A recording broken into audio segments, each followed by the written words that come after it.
Now this has turned up a bit recently about doing constructions with a compass.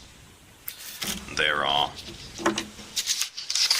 4 constructions that you need to be able to do. To construct a 60-degree angle, you start with a side of any length. So I'm going to start with an 8 centimetre line.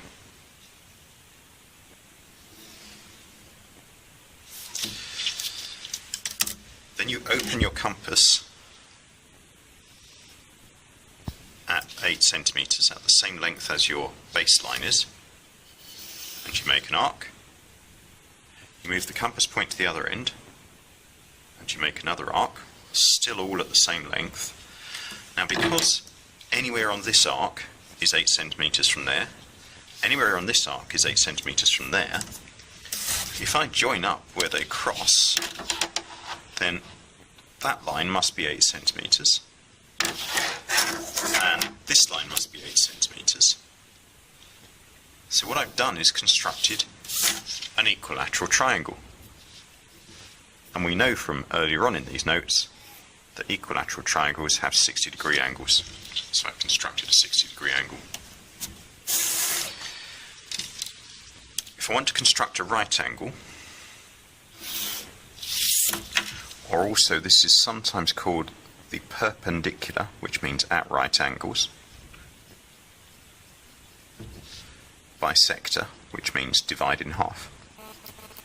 So they might say construct a line which divides that in half at right angles, the perpendicular bisector. Put my compass point at one end and I open it to any length I like, so long as it's more than halfway along the line.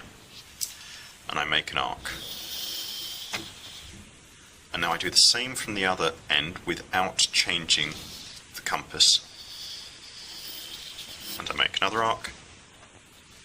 And if I join up where the 2 arcs crossed,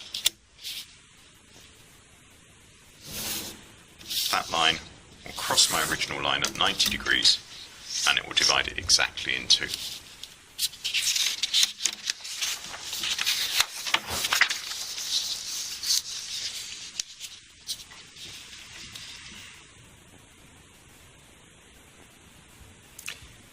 Equal distance between 2 points is exactly the same as we've just done.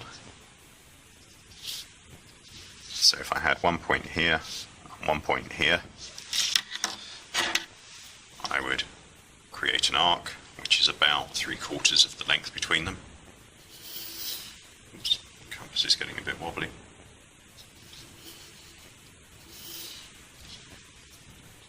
Do the same from this way. And join the 2 up.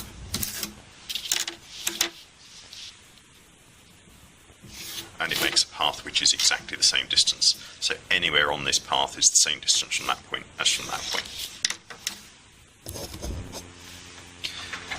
Now, at an equal distance from 2 lines, it's unlikely that this one will come up because it's quite hard, but it's possible.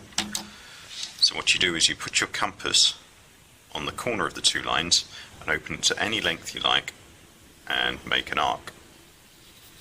Then without changing your compass, you move it to where your arc cut the 2 lines, and you do the same thing, you make an arc.